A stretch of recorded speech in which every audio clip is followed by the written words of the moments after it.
রংপুরে নিহত গণপতির বাড়ি পরিদর্শন করেছেন নবনিযুক্ত metropolitan police commissioner Mohammad Mahbubur Rashid. দুপুরে মাছুয়াপাড়ায় একই পরিবারের 4 জনকে হত্যার ঘটনাস্থলে যান তিনি, কথা বলেন এলাকাবাসীদের সাথে।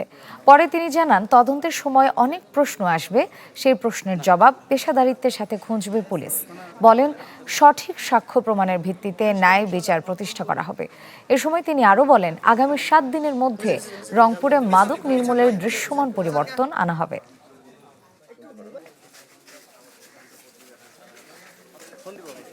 তদন্ত তো আসলে একটা চলমান প্রক্রিয়া। এটা তদন্তের ধারাবাহিকতা, অনেক প্রশ্ন আসবে, সেই প্রশ্নগুলোর পেশাদারিত্বের সাথে আসলে জবাব খোঁজাটাই আমাদের দায়িত্ব।